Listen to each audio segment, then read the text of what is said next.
Hello, welcome back to the Villa View. I thought we'd started on time, but we've missed it by 1 minute. But we did try our absolute hardest this week. Not something we've been very good at in the past, but we wanted to start on time. But we haven't managed to do it, so never mind. I'll move on. Thanks to Luke Roper for sponsoring this match preview. The show is a match preview for Villa's trip to Leicester tomorrow. If you use the code TVV20, you'll get 20% off everything on the Luke Roper website. That includes sale items that are already discounted, so it's always nice to get yourself an extra discount on top of the sale. So do go and have a look at that. Some lovely gear around from Luke at the moment. I'm joined by Neil, as always, to preview the game. Neil, it feels like we haven't played for about 3 years for a start. Feels like we haven't won for about 3 years, which I suppose if you haven't played for 3 years, you wouldn't have won for 3 years. It feels like we haven't won for about 4 or 5 years at the moment then. What are you thinking ahead of this one?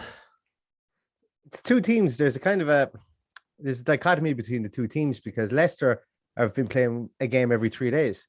So they have something like 7 games in 21 days played. And there's us waiting, scratching ourselves, since a 4-0 loss to Spurs. And I can't figure out which way I'd like to be because, Leicester drawing last minute against Everton, losing to Newcastle. Okay, they won against PSV, but they've been really, draw merchants up until that, in the month of April. So I don't know who's going to be the happier. I presume it's going to be Leicester, considering they're looking into a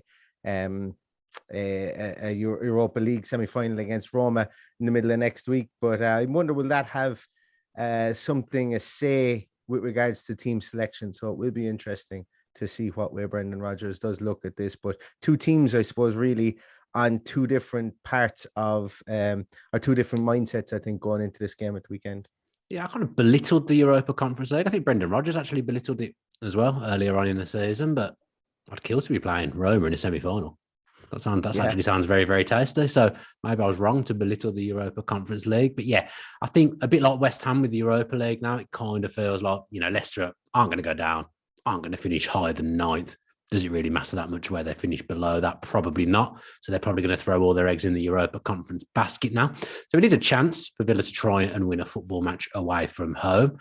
We won there last season. I remember that. Ross Barkley scoring fairly late for Villa. So that was good. But I just don't know what I think at the moment. Part of me wants the season to end. Part of me wants us to let's try and end it on a positive note. Part of me doesn't care. It's a real strange time at the moment. I think you've probably spoken the same as 90% of Aston Villa fans. We don't want to go out with a whimper. There was talk on Twitter last night of people saying, "Oh no, we might go down." No, the Burnley one. Well, I'm sorry to interrupt. I did the Who Scored podcast earlier, and we were talking about the relegation picture, and I suddenly did get a little twitch. I don't think we will go down, and I'm not going to be hysterical on Twitter, but it would involve us losing all our games, I think. If you lose to Burnley twice, which doesn't feel beyond the realms of possibility with Villa's inconsistency, I think we need another win to be absolutely guaranteed. But, we could fall pretty low. Let's get the league table up. Let's just do some expert analysis on the league table. Here we go. I mean, it's not pretty. We've 8 points on Burnley, and we've 7 points on Everton. I mean, you do well to go down winning 11 games, I think. Yeah, and we need two teams to be worse than us. Yeah. We're not going down, and we're not losing to Burnley twice. I'll stake. I don't know what I'll do, but I would literally be incredulous. I think my nose would fall off my face if we lost to Burnley twice. Well, I suppose there's a better distance between us and 9th. And I'm not sitting here thinking that we're going to finish 9th. So I shouldn't really be sitting here thinking that we're going to finish 18th, if that makes sense, with the bigger points plus, difference. As I say, if we were to finish 18th, it would involve us losing all our games. That would mean we'd be on what? 7 + 4. We'd be on an 11-match losing streak.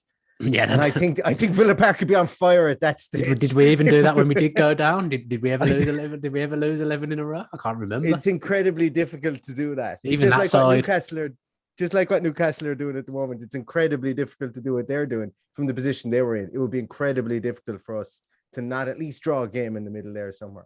Yeah, let's look at the fixtures that are coming up quickly whilst we're talking about that. Yeah, surely there's got to be a win in there somewhere. You'd like to.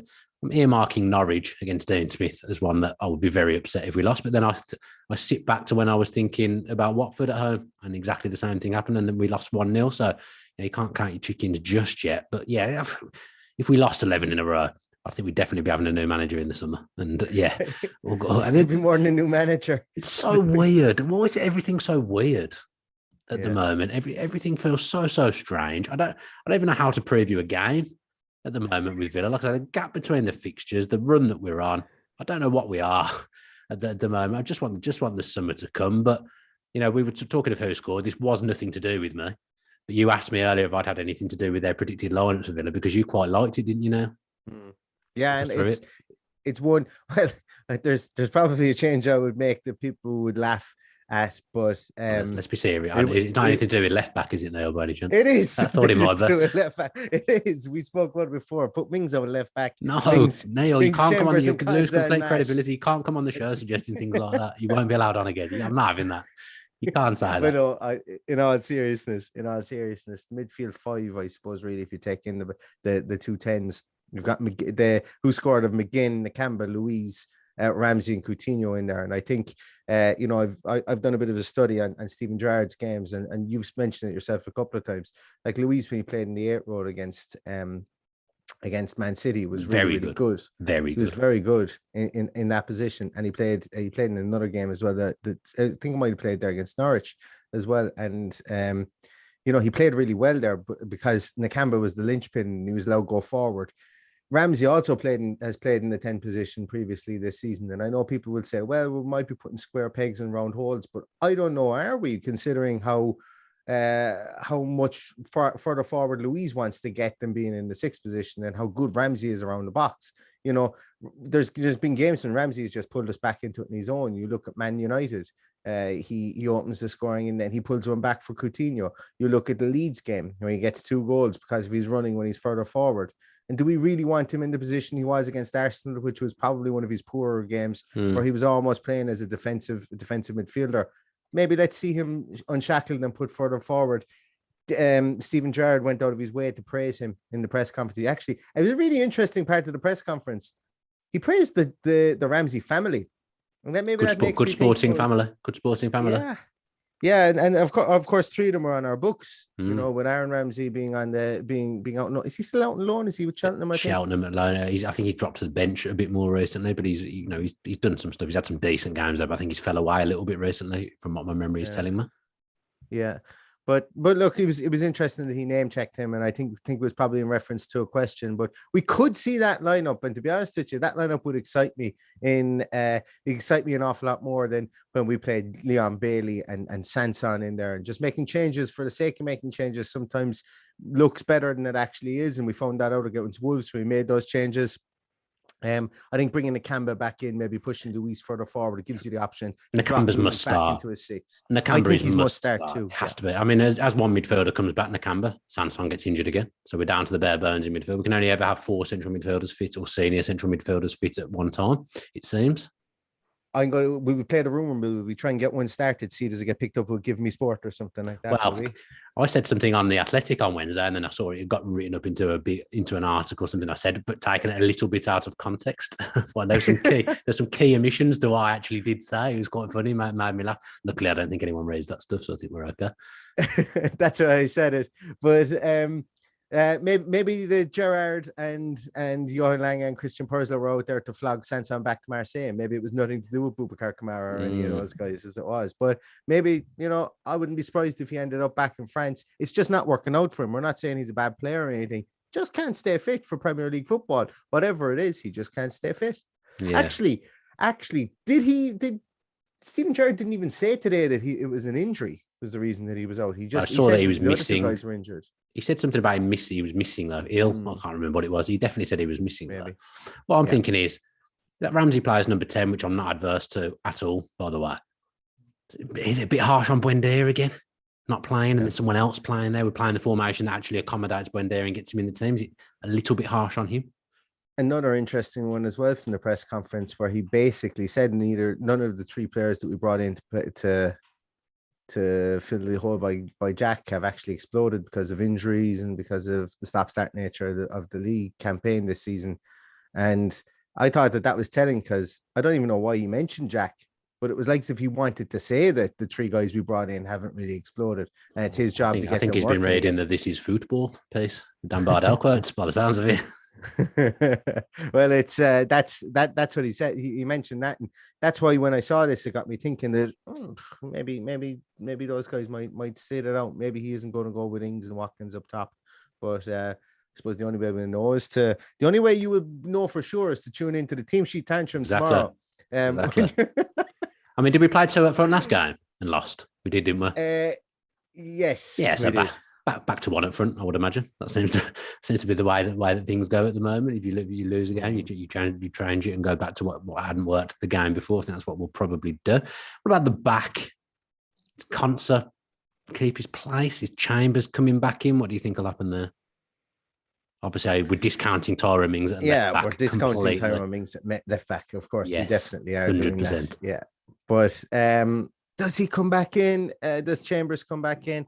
I think if Steven Gerrard is going to stand over the comments he's made about making changes previously, I think he has to do something there, because the mistakes we've made have been mistakes from the back. Now, I personally 100% feel Konsa was hung out to dry against Spurs because of the absolutely abysmal midfield play that we had. It was gung-ho. I agree to an extent.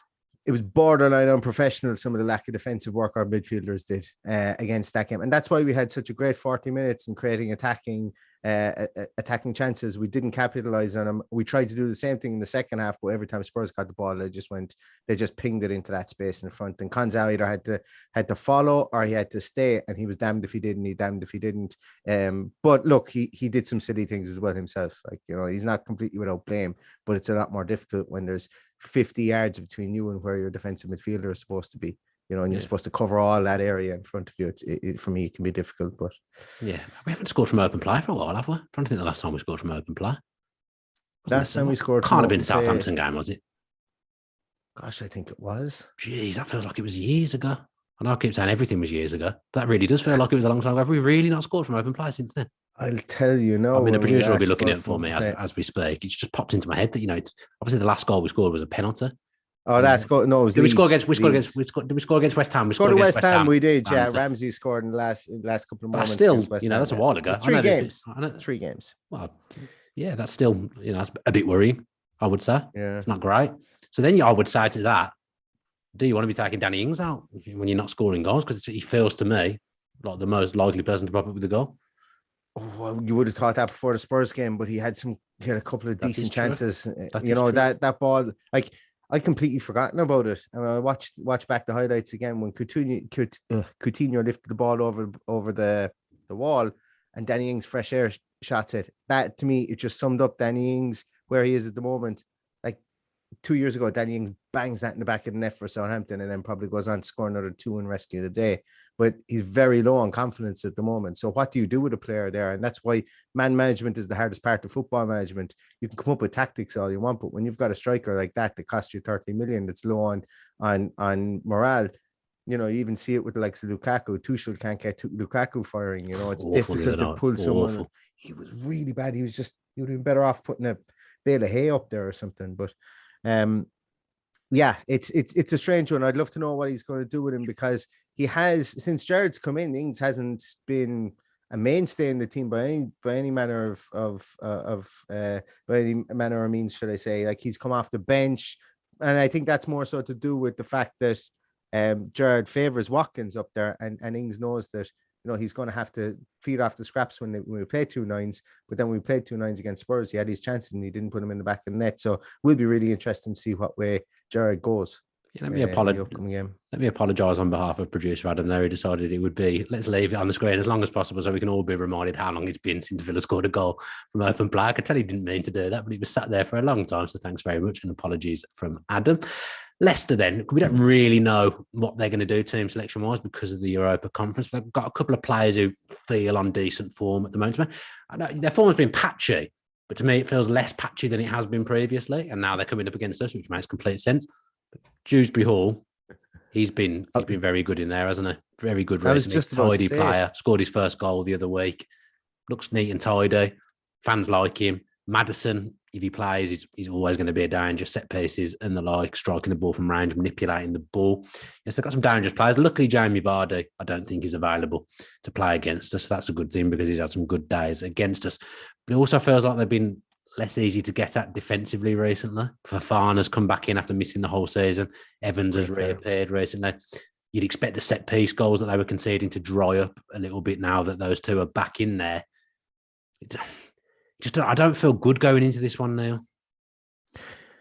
once again, if like Fofana and Evans, if they're the two to play, Evans is getting up there in years, and Fofana is obviously coming back off a bad leg break. Do they risk them against Villa when this really shouldn't really be there? Like Leicester should be going out to win the Europa Conference. They really should. And if Brendan Rodgers, if you're watching this, please go all out to win the Europa Conference because play Sionchu and play Marty as the two centre halves, and I think we'd be all happy if that team was named because the defensive areas, they've had a lot of injuries. I think they could change things up in there. I think that there could be rotation in there.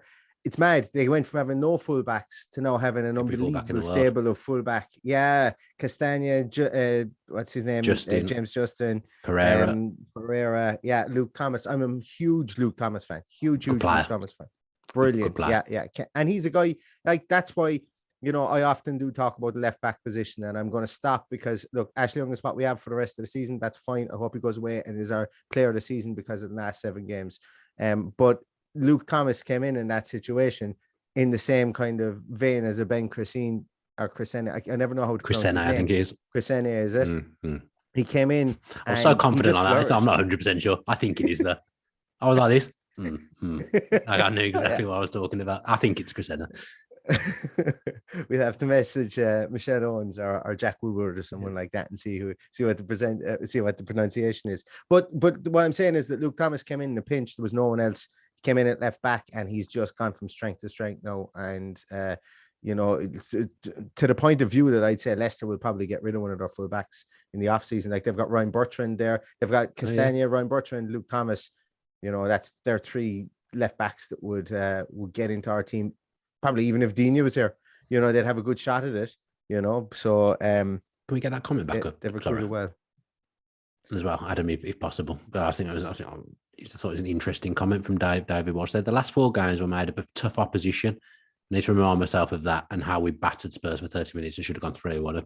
Also, Leicester are a beatable team. Agree with the last point. Yes, agree with that we battered Spurs.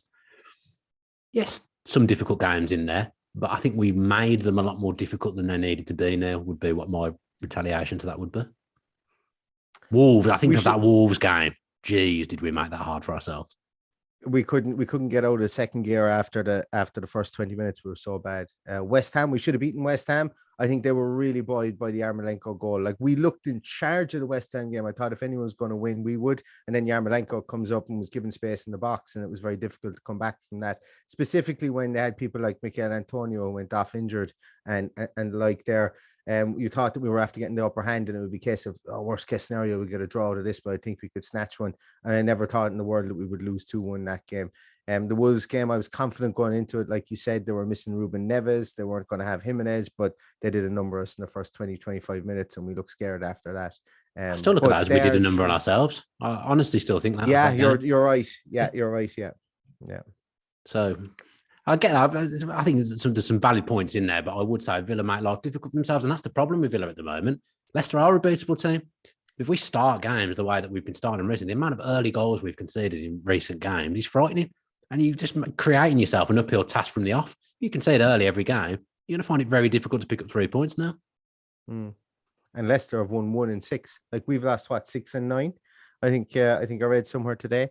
Leicester have only won 1 and 6, but what they've been doing is they've been drawing. They've been drawing in the league. We can't do that. That's not in our mentality, not in our ethos. No, it isn't. No, for sure. But then they've been conceding last minute equalizers, last minute winners, stuff like that. Like, there was a joke I read somewhere whereby they were saying that it's going to be 1-1, but Villa will definitely, whatever the score is going to be, Villa will score in the last minute. But I'm not as confident as that.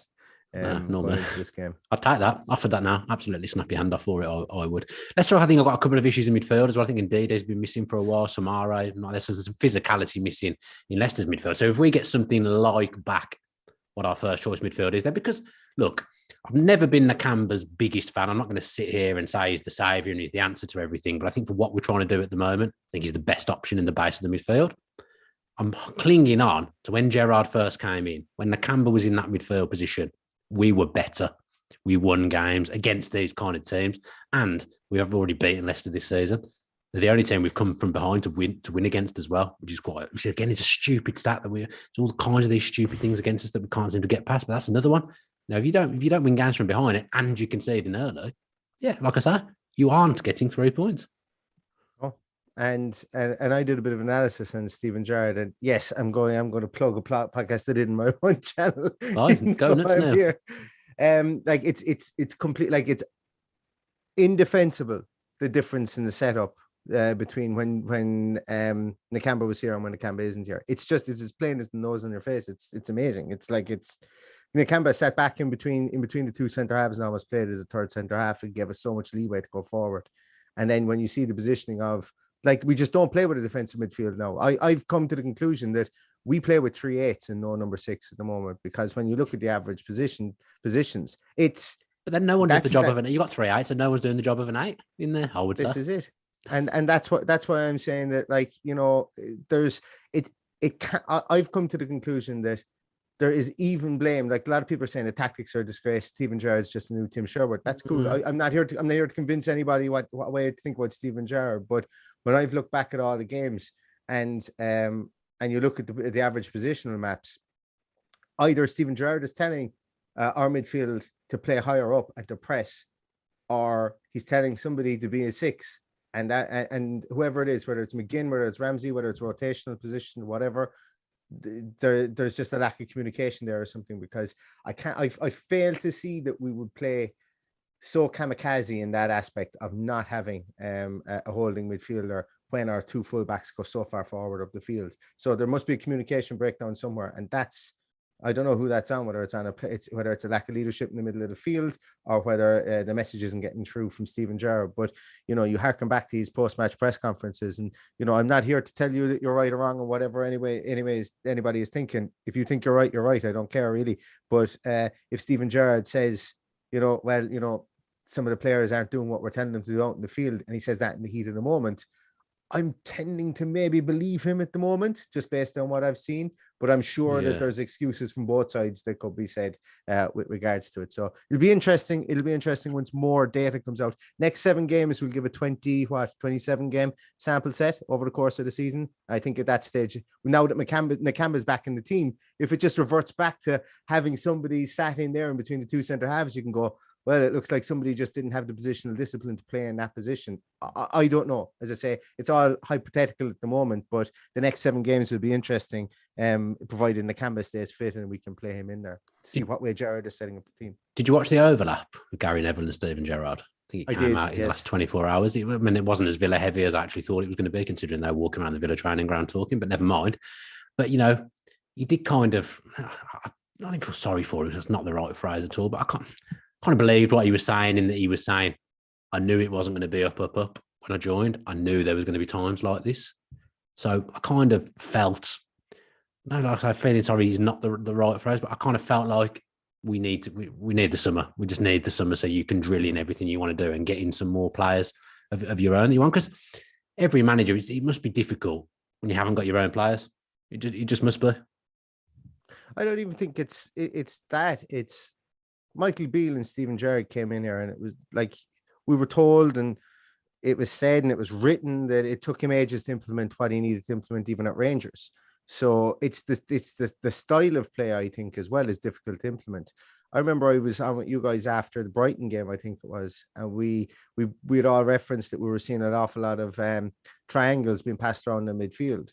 And it looked like that was taken on board early. And that was probably what they worked on. They said, right, we want to work on more triangles in midfield. And they were given that one thing to do, and they did it. And then the next day they were given another thing to do, and they did it. But over an accumulation of time, when you're implementing the full playbook, I suppose, onto the training field, and with injuries and COVID and everything like that, people not being around the training ground, whatever, I suppose over time you become, it's difficult to have the time to ingratiate everything into the play. So it kind of does. You would expect at a time that it potentially could become confused a small bit. So if you're doing it, what I'm trying to say here is, if you're trying to game plan specifically for each team throughout the course of the season, it's difficult to implement a brand new style of play. So if you're implementing small bits here and there, that's fine. Those small bits might work based on the team that you're playing. But come the summer, you should be able to implement the whole playbook, and then everything should be a small bit more coherent. That's what you'd expect but time will only tell if that's going to be the case, because it didn't go to plan in his first year in Rangers either. And it was only after maybe the first 18 months they really kicked into gear, and then they couldn't be beaten, as we know, in the last season that they played.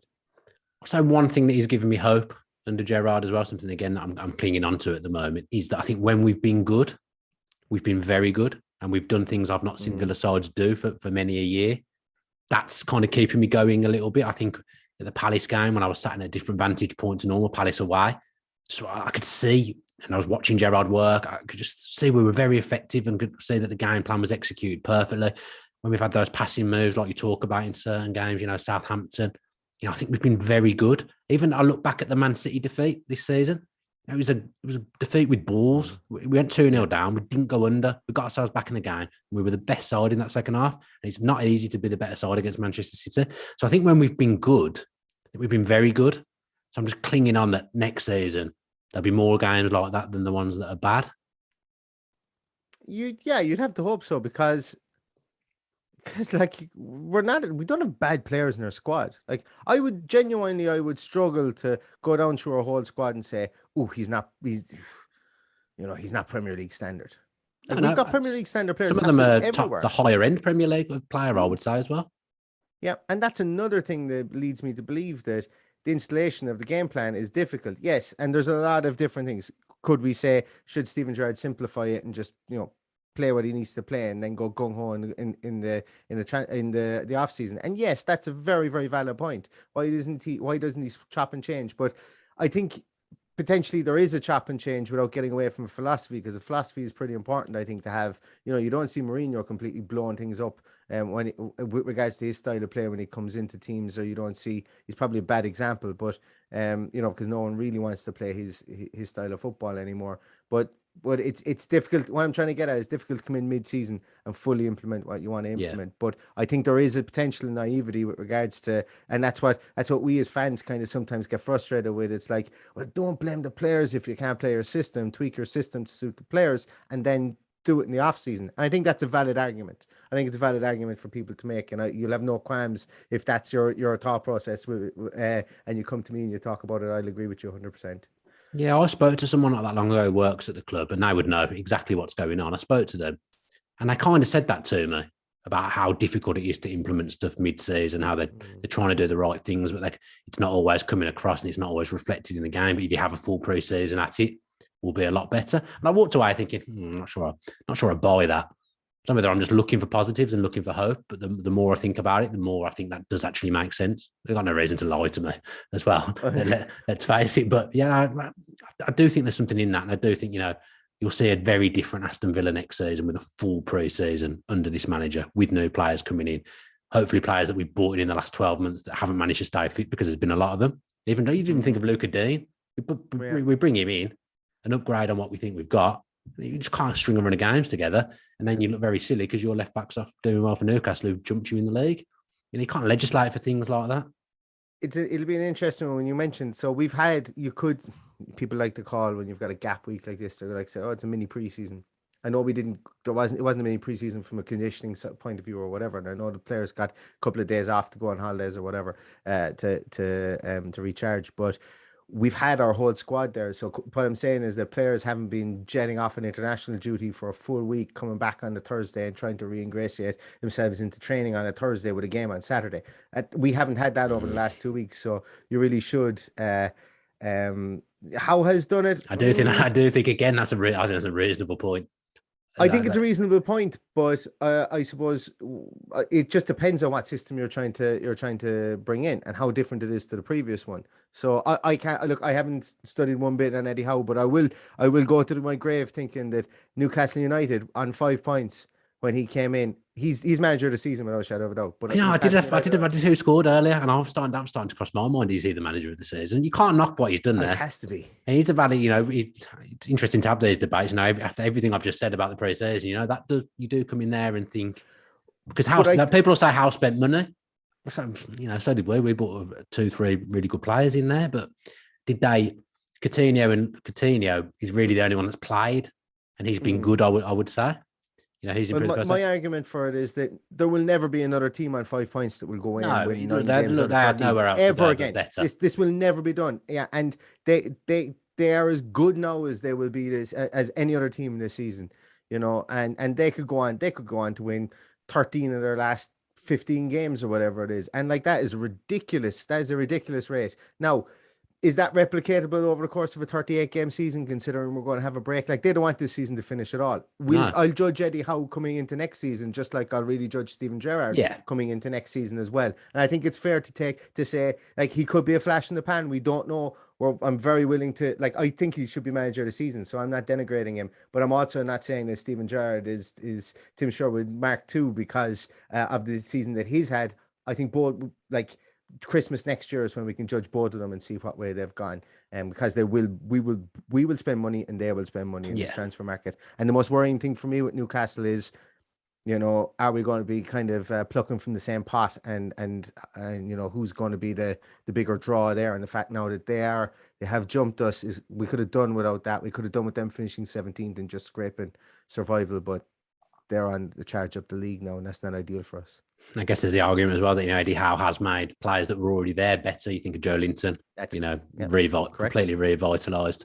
He's become a lot better. I would also say, I think because they were taken over and just because that club literally was so far in the doldrums under the previous ownership, the place is galvanised. You know, we changed manager, but I don't think we were completely in the doldrums as much as Newcastle. So I think it's been easier to get a feel good going there because they were finished. They were going nowhere. Yeah. I don't think we've had the same kind of circumstances. So yeah, it's difficult, but I do think that's a valid point. It does counteract a few things that I said about having the pre-season there, because Eddie Howe has done well at Newcastle. But I've enjoyed talking to you now. It's been good. No script. We just come on, have a chat. Never really sure what's going to happen, but I think we've had a decent debate and a decent chat there about the game on Saturday.